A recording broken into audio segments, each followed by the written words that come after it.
Yo, what's up mga kabutingting? Magandang umaga sa ating lahat at welcome back sa ating munting channel. Yan, andito tayo sa Barangay Batang ngayon mga kabutingting, dito sa Sugod. At mayroon ako ditong gawang washing machine at saka spin dryer dyan dito lang sa kaharap ko. So, bago ko ito umpisahan mga kabutingting ay mayroon lang akong i-shout out. Dahil medyo matagal-tagal din akong hindi nakabalik sa pagbablog, 4 na araw yata simula nung Biyernes. So Martes ngayon, so 4 na araw dahil medyo nagkasakit tayo, kaya ngayon lang ulit nakapag-vlog. So yun nga, mayroon lang tayong i-shout out. Shout out Gerson Bilalon from Quezon City, Ricardo Amoris, Oliver Gabiana from Santa Ana, Manila. Yan, shout out po. Jan Gabat from Fairview, Quezon City. Andres Galion from Pasig City. Joros Reverente. Joe Ryan from Paranaque City. Joel Miayo from Nailong, Liluan, Southern Leyte. Wilmore Dichoso. Arnel Di Guzman from San Pedro, Barangay Langgam, St. Joseph Village, age 737. Renato Matias Parolito Tangguan from Toledo, Cebu. Clark Ken Tabalansa. Yan, shout out po sa inyong lahat. At sa mga silent viewers, sa organic viewers, yan, shout out din po sa inyong lahat. Sa mga bagong napadpad at bagong nag-subscribe sa aking channel, luma man o bago, yan, shout out po sa inyong lahat. At maraming salamat po sa inyong walang sawang suporta. So, umpisahan na natin. At bago ko nga pala umpisahan mga kabutingting, ay disclaimer lang. Lahat po ng video na ina-upload ko sa aking YouTube channel ay based lang po sa aking experience at hindi ako dito nagmamagaling. So yan mga kabutingting, ito yung gagawin natin sa araw na ito.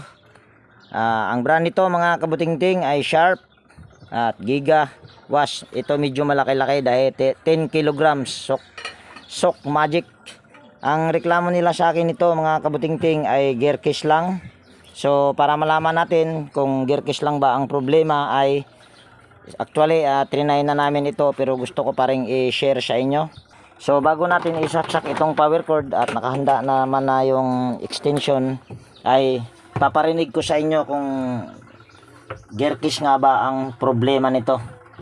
Yan ko na. Kung naririnig nyo, lumalagatak.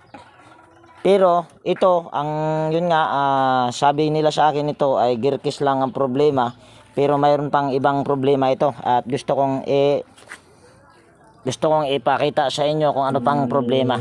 Kung naririnig nyo ay umuugong at hihinto yan pag nag-reverse.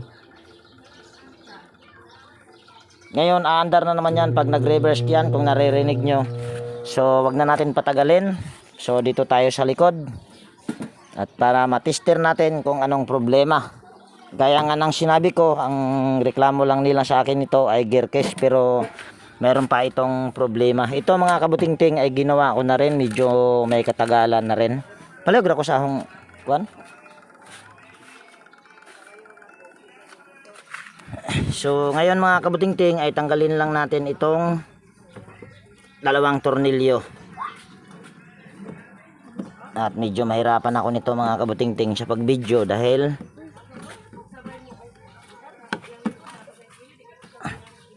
naiwan ko yung tripod ko. So tanggalin ko lang muna yung tornilyo para hindi masyado rin ding humaba itong video natin. So ayan mga kabutingting, natanggal ko na yung ano niya, takip or yung tornilyo dito. At madaming lawa-lawa. Una nating gawin ito dahil umuugong ito, at maliban doon sa gear case na problema ay kailangan natin itong testerin itong capacitor niya, dahil kung naririnig nyo kanina ay umuugong lang. Medyo matagal-tagal ko na rin kasi itong ginawa. Pero so i-tester lang natin ito mga kabutingting. At gagawin ko mo ng cameraman tong gwapo na to. Ayan o. Ayan. Ipatungod ra sa akong kuan. Yan, may cameraman tayo ngayon mga kabutingting, itong anak ng may-ari. So una natin gawin ito ay tanggalin lang natin itong cable tie. At para matester natin tong kapasitor, kung kapasitor ba ang problema, kasi umuugong lang siya, narinig nyo naman siguro. Pero ito ay bago dahil sila din yata ang pinabili ko nito. Kaya pwedeng, dahil umuugong siya, pwedeng ito, pwede ring bushing ang problema. So ayos lang natin tong tester natin. Kasi pagka umuugong kasi mga kabutingting, dalawa ang dahilan kung bakit siya uugong. Pwedeng kapasitor o pwede ring bushing.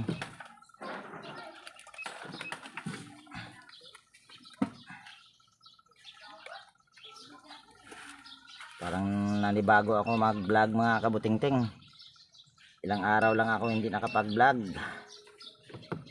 Yan, ay set lang pala natin ito sa nanofarad. So ayan, testerin na natin itong kapasitor. Tingnan natin kung mayroon ba tayong ma-reading. 8.6 ang na-reading natin. Yan o, sige lang boy. Ayun lang, yan kita naman 8.6. So tingnan natin kung ilang microfarad ang nakalagay dito. 11 UF ang nakalagay. So ibig sabihin dahil 8.6 na lang ang 8.67 ba yun? Ulitin nga natin. 0.6.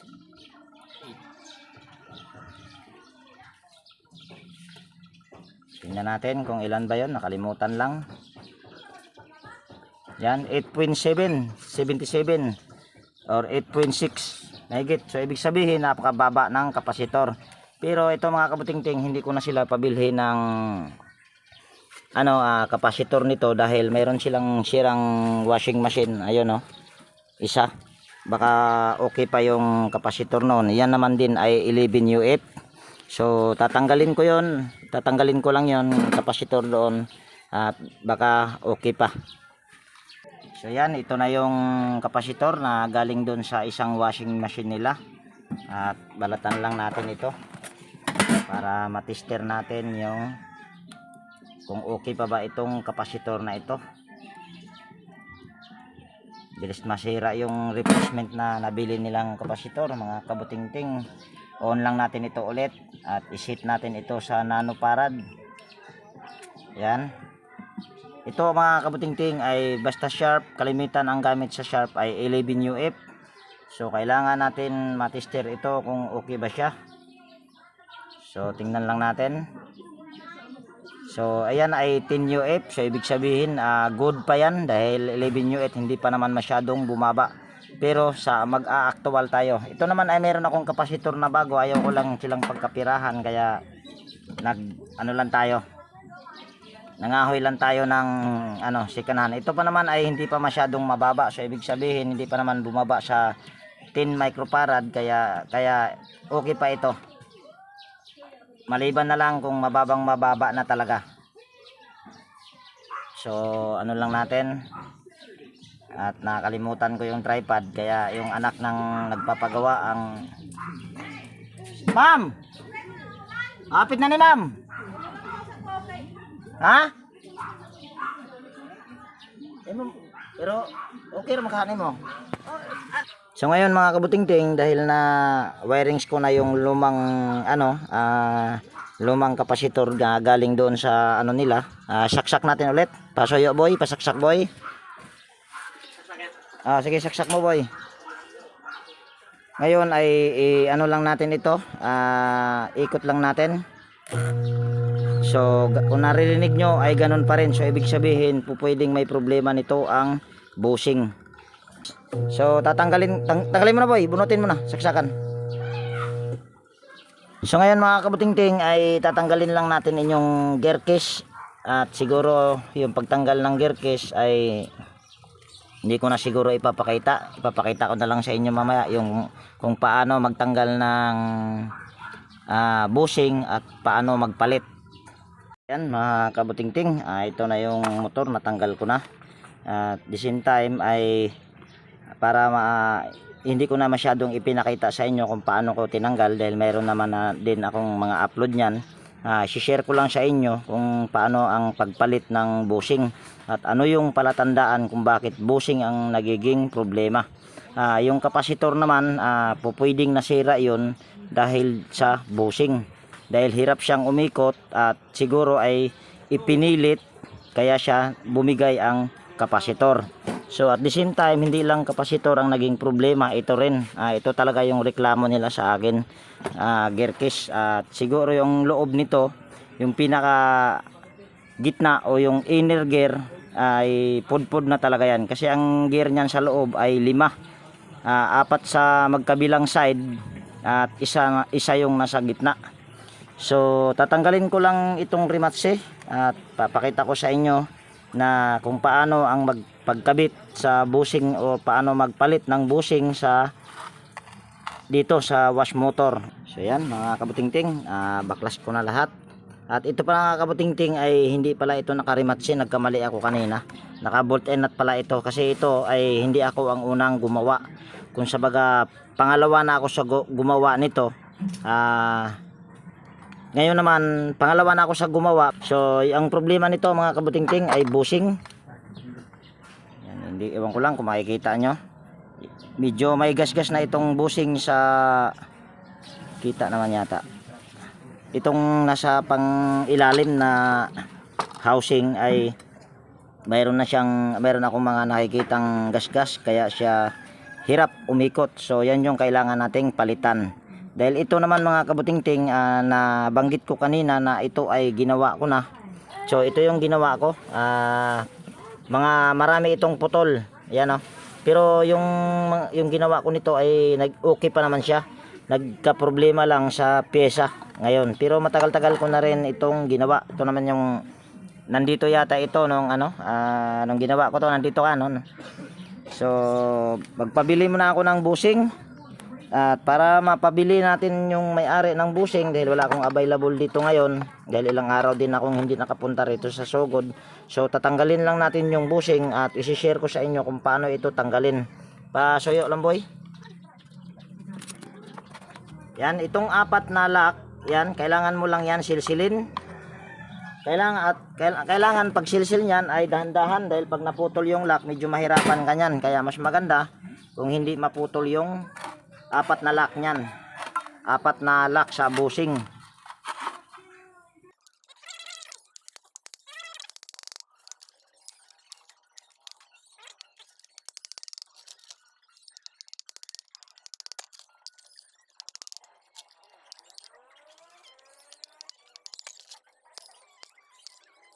So yan, nabukan na natin yung 4 na lock. So pwede na natin itong tanggalin. At kung napapansin nyo ay nayupi, pero ayan ay walang problema. Kahit nagkayupi-yupi yan, angat lang natin ito ng konti, kahit yung 2 piraso lang, para matanggal natin yung lock sa bushing.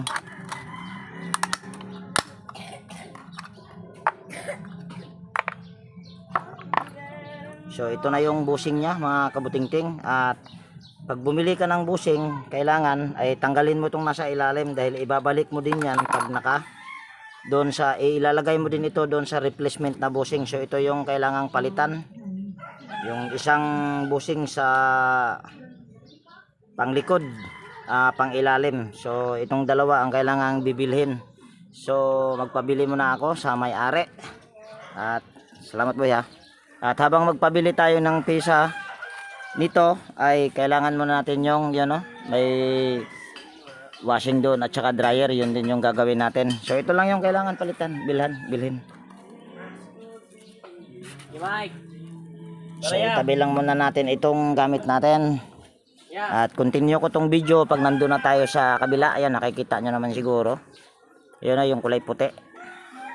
So ayan mga kabutingting, dito naman tayo sa isa. At habang nagpabili tayo ng pyesa doon sa kabila, dyan lang naman yung bahay na yan, ay dito muna tayo. Ang problema naman daw nito mga kabutingting ay spin dryer. At ito mga kabutingting ay ginawa ko na rin. Ang ginawa ko naman nito ay timer.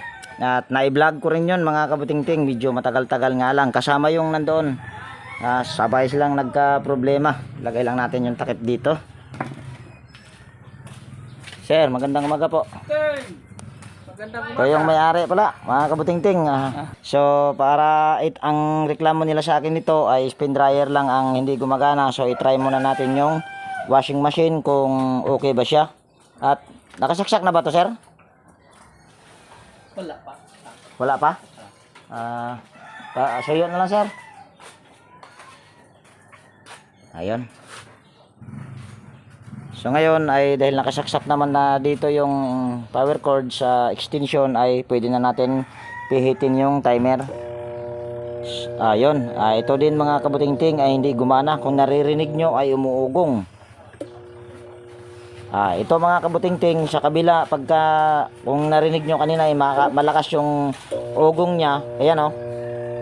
Tapos pag nag-reverse naman ito ay ano siya, mahina. So, ibig sabihin may problema ang motor nito pag mga ganito. Para makakatiyak tayo na motor ang problema, tester lang natin, hugutin lang natin yung saksakan at hayaan lang natin yung timer na bumalik siya sa 0. At dali lang pala mga kabutingting, ha. Tatry din muna natin pala itong dryer. So antayin ko lang na umabot siya sa off kasi bawal siyang patayin. Ayan yung isa sa mga dahilan kung bakit nasisira yung timer pag pinapatay sa kamay. So pause ko muna ito.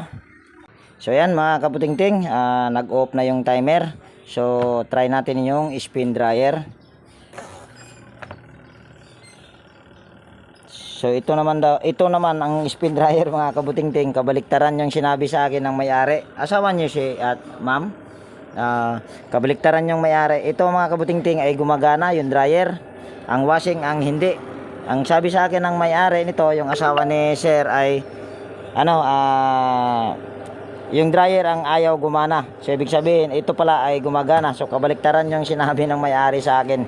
Yung dryer ay okay, yung washing ay hindi. So bunutin lang natin yung saksakan. So, para matester natin yung washing, dahil binanggit ko kanina na motor ang problema, ito yung patunay na motor ang problema. So, ihanda ko lang yung tester ko.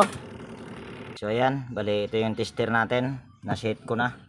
So, para ma-tester natin yung motor ay tanggalin mo lang natin tong cable tie.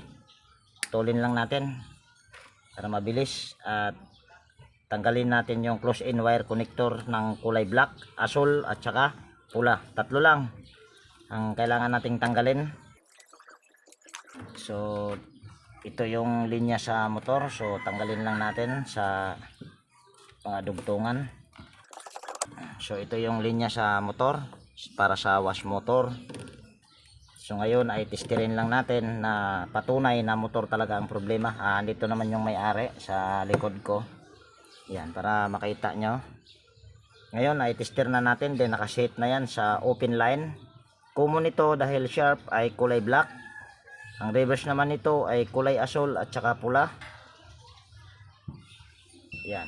Itong kulay asul ay mayroon tayong nare-reading. Itong kulay pula ay sigurado akong wala. Yan, o. Kita nyo naman siguro sa ating tester na wala tayong na-reading at itong asul lang ang mayroon. Ayan, o. Nagbabasir pa. So ibig sabihin yun yung patunay na motor ang problema. Pagka okay yung timer at malakas yung unang ikot, ugong nya, ibig sabihin buo ang linya sa motor non. Yung isa mayroon kang maririnig na pero mahinang mahina. So ibig sabihin ay may patid yun na hindi lang siya makatuloy yung kuryente dahil naputol, napatid, kaya siya hindi talaga iikot yung motor or yung pulsator, kaya dahil may problema yung motor. So kausapin ko lang yung may-ari nito mga kabutingting kung magkasundo ba kami sa presyo nito, dahil yan ay kakalasin ko lahat. So ayan mga kabutingting, bali nagkausap na kami ni sir. At hindi ko na ipinarinig sa inyo at pasensya na. So kailangan ko lang ngayon mga kabutingting ay babaklasin yung motor. At para mabaklas natin yung motor ay kailangan lang natin tanggalin itong mga tornilyo sa gilid. Ilang tornilyo lang to? Kukunti lang, 1, 2, 3, 5 tornilyo lang para matanggal mo lahat itong yung dugtungan ng body. itong katawan. So yun lang, at continue ko mamaya pag natanggal ko na yung motor. So yan mga kabutingting, bali natanggal ko na yung motor galing doon sa pinaglagyan niya. Sunod naman natin gawin ito mga kabutingting ay tatanggalin lang natin tong pulya. At para matanggal yung pulya, tatanggalin lang natin yung tornilyo. At pagkatapos niyan ay tatanggalin mo lang yung apat na rimatse. Gumamit ka lang ng pako na nakaipit sa vice grip para hindi siya delikado or tatalsik. So yung sinasabi ko lang sa inyo kung ano yung gagawin para hindi lang masyadong humaba yung video natin. So yan mga kabutingting, natanggal ko na yung pulya ito, at ganun, at the same time natanggal ko na rin yung apat na rimatse. Susunod natin gawin dyan ay hugutin lang natin ito, or yan, hugutin lang natin. At kung natandaan nyo kanina ay kulay pula ang walang reading sa ating tester. So ito ay sa palaran lang. Pag mga ganito, sinasabi ko na yan lagi sa inyo, pagka motor ang problema ay sa palaran lang. So ako pag may gumana pa sa isang linya, dahil 3 linya naman ito, basta may gumana lang, ako ay inaano ko talaga yan, sinusubukan ko siyang repairin or hanapin yung mga patid, o kahit naman wala siyang reading lahat ay nagagawa pa rin yan. So ngayon medyo hindi pa masyadong mainit yung hinang ko. Ang gamit ko kasi pagka pinuputol ko yung tali ay hinang, para hindi ako makagasgas ng hibla, kasi dahil kapag nakagasgas ka dyan ay may posibilidad yun siya na mapuputol. So magpainit muna ako ng hinang at i-push ko muna ito. So apat ang patid nito mga kabutingting, oh. Pero ito ay kaya pa, pero hindi ako nakakasigurado pag mga ganito marami na siyang nag-uumido. Hindi ako nakakasigurado na tatagal. Tinatawagan yung may-ari kung bibili ba sila ng makina or hindi. So antayin ko lang yung desisyon sa may-ari mga kabutingting, dahil medyo alanganin ako dahil maraming puti, baka mamaya bumigay ako ang masisisi.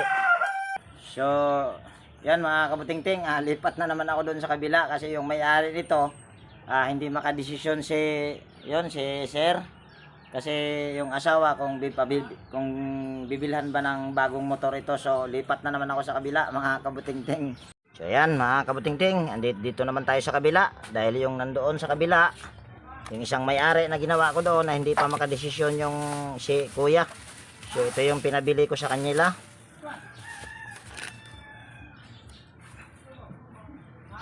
Yan, ito ay 350 yung gear case. At yung bushing nito ay 40 lang to mga kabutingting. Oh, ba't dalawa? Ba't dalawa ito?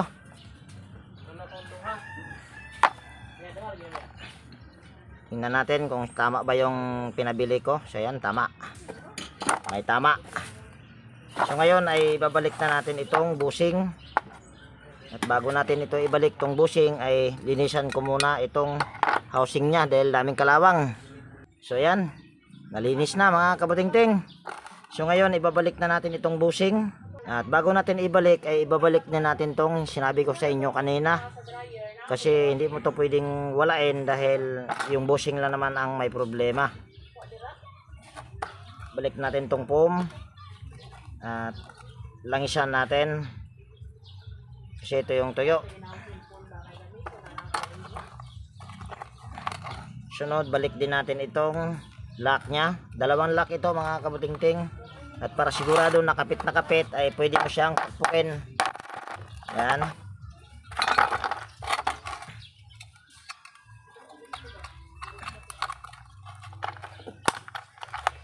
Sunod, itong lock nya, kung napansin nyo, nagkayupi-yupi yan ay walang problema kahit nagkayupi-yupi yan.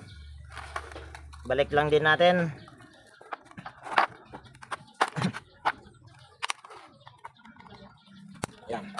Sunod ay tutupi naman natin tong apat na lock para malak yung bushing. Gamit lang tayo ng dalawa pang paa.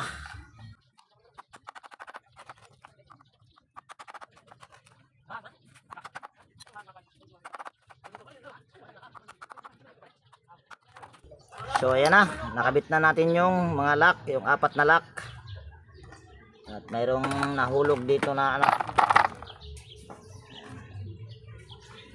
Langisan lang natin yung gilid dahil yung gilid na to ay may foam din siya. So ayan, langisan na natin ng konti yung loob.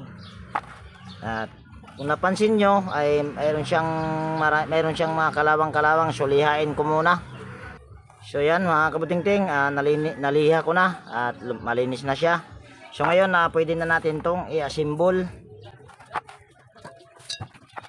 para hindi tayo mabitin sa pag-wirings. Bago natin ito ay langisan muna natin. Langisan din natin ito.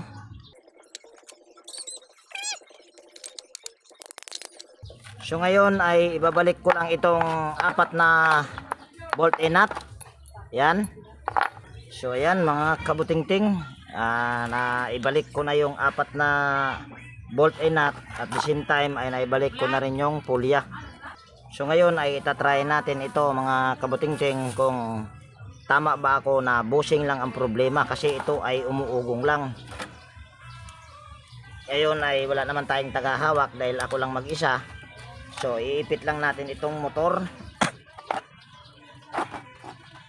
Ngayon ay wawirings lang natin at mayroon ditong kapasitor. Ito talaga yung para sa kanila. Ito kasi ang history kasi nitong washing machine na to mga kabutingting ay binigay lang ito. So ito yung ikakabit ko mamaya na kapasitor original, kaso ito lang yung itatry natin. Pero tinister ko na ito ay 11 UF din ang nakalagay, pero ang nare-reading ko dito ay 10.9. Papakita ko na lang sa inyo mamaya. So ito muna ang gagamitin nating kapasitor, yung kanina na kinahoy lang din. So ngayon ay irerekta lang natin ito. Medyo nakakatakot pag mga ganito maiksi ang wire. So irekta lang natin at tingnan nyo kung iikot na ba siya agad or hindi ba siya uugong. Yan, kung naririnig nyo, dahil umaandar na, wala na siyang kaugong-ugong. Dahil ang problema lang pag umuugong ay pwedeng bushing, pero dalawa ang dahilan pag umuugong, pwedeng bushing o pwede ring kapasitor. So ngayon dito tayo sa kabila, sa reverse. Yan, kung naririnig nyo ay wala na siyang kaingay-ingay. So ibig sabihin ay okay na. So ikakabit ko lang ito at yung pagkabit nito ay hindi ko na bibidyohan. Pakita ko na lang sa inyo mamaya na okay na itong washing machine nila. Dahil ang problema lang ay yung bushing lang at saka kapasitor. Itong original ay iiwan natin ito sa may-ari kasi kanila ito, yun yung may-ari, si ma'am. At ito yung ikakabit ko. At sinabi ko sa inyo na papakita ko sa inyo kung ilang microfarad itong na tester. Ito kasi yung original dito. Ayan. At sinabi ko kanina ay 10.9 ang na-reading ko dyan dahil tinister ko na yan. So gusto ko pa rin na ipapakita sa inyo na 10.9 talaga ang nare-reading. So para makita nyo ay ayos ko lang tong, ayan o. 10.9 kung nakikita nyo, 96, 10.97 or 97, 95. So ibig sabihin ay medyo may good tong kapasitor ito. Kaya ito naman ay good pa rin naman ito, pero mas mababa ang nare-reading dito kaysa dito sa original. So ito yung ikakabit ko. So yan mga kabutingting, pinalagyan ko na ng tubig para makita nyo na okay na. So ngayon ay saksak na natin itong power cord. At hindi ko na ipinakita sa inyo yung pagkabit ng gear case. Bibili mo, palit dyan mo te. Bibili talaga kayo. At may problema pa ito mga kabutingting. Yan o, hindi nakadrain doon pero tumatagas yung tubig. Inana, lagi yan, matagas. Palitan. Yan. Taas muna natin para makita nyo na gumagana na. Ngayon ay switch ko lang yung timer dito. Yan. Kung nakikita nyo ay umaandar na. Ayan. Hindi katulad kanina na umuugong lang siya. So dalawa ang nagiging problema nito ay tatlo. Kapasitor, tsaka bushing at tsaka yung gear case. So ito ay okay na. Maliban doon sa may papabili pa ako sa kanila mga kabutingting, yung rubber, dahil ngayon ko lang din nalaman na may problema din pala itong dapat pala kanina ay sinabi na sa nila na ganun ang sitwasyon. So yun lang. So lipat naman ako doon sa kabila mga kabutingting. So yan mga kabutingting, ito na yung motor, nakabili na sila. So ngayon ay kabit na natin ito mga kabutingting. At ito mga kabutingting ay mayroon to silang pagkakaiba. Dahil kung napansin nyo ay magkaiba yung paa niya. Ito ay magkaiba sa original. Ito yung original niya, oh. So magkaiba siya. So gagawin mo lang dyan, simple lang. Kung may side cutter ka o kahit anong pamutol nito ay putulan mo lang ito. Yan, katulad nitong gagawin ko. Puputulan lang natin yan. Kasi magkaiba yan sila sa replacement. Pero mayroong replacement na magkaparehas. Sa drive mo na. Flashing na. Oh, ba ini baliktad ang ilang kuan. Yan. Ngayon naman, itong rubber ay tanggalin lang natin ito. Lalagay natin dyan. Ganon din dito sa kabila. At ito, tatanggalin din natin. Ito mga kabutingting, mas maigi-igi itong original replacement na motor, wash motor, dahil ito ay tanso or copper wire ang gamit nito, hindi katulad sa original na nakalagay dito sa brand na ito ay aluminum. So ito ay tanso. So ganyan lang, patong mo lang siya. Sunod ay pwede mo na siyang tornilyuhan. Ayan, tornilyo na natin.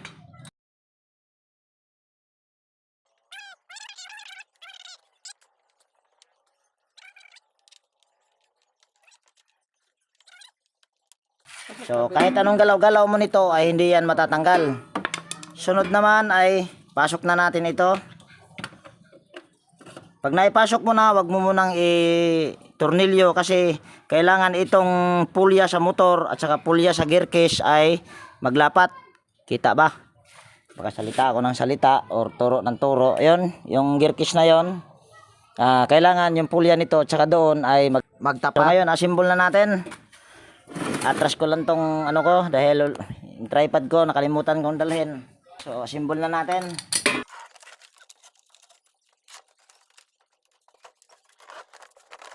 Yan, sunod natin gawin ay tornilyo lang. Yung pagtornilyo nito sa gilid ay hindi ko na siguro ipapakita mga kabutingting. So yan mga kabutingting, na-assemble ko na. So ngayon ay higpit, bago tayo mag-wirings ay higpitan muna natin itong pulya. Kita ba ito? Ngayon ay itatapat lang natin ito doon sa pulya sa gear case tsaka pulya nitong sa motor.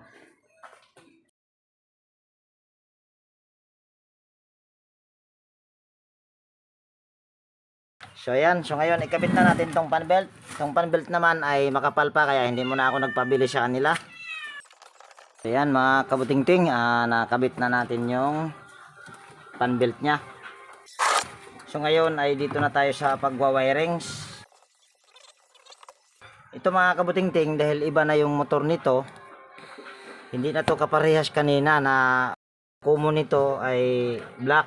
So ngayon ang common nito, kung napapansin nyo ditong tatlong wire ay magkaiba na ang kulay. Ito ay hindi ito pwede mong ilagay sa linya sa kapasitor.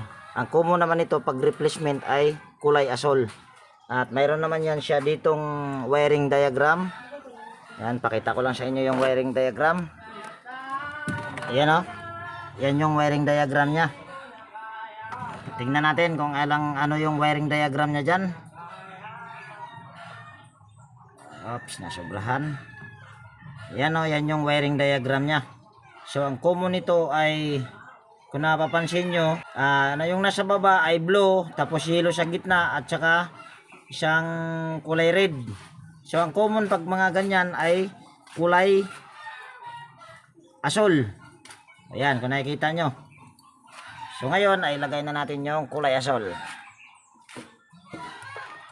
Wirings na natin. At wala kasi akong tripod kaya nagiging ganito ang ngayon. Ayan. Ito naman kung magkamali ka naman ay hindi pag nagkamali ka man ng common nito ay ang mangyayari nito pag saksak mo aandar to kagad.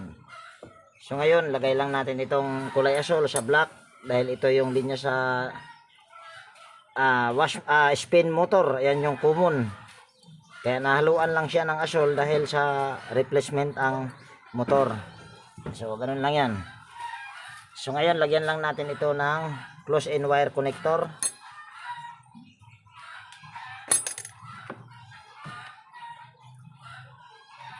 Ngayon, itong dilaw, bali, pagpapalit lang natin. Yung dilaw ang ilagay natin sa kulay asol. Okay lang. Ayun.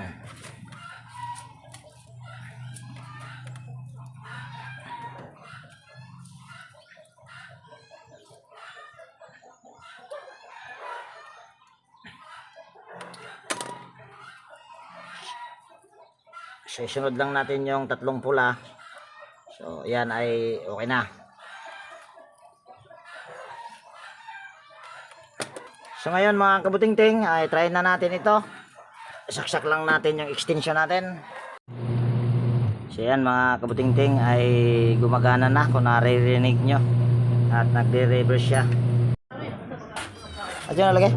So yan mga kabutingting, okay na yung washing machine nila ni Kuya. Ayan, kumain na sila ng tanghalian.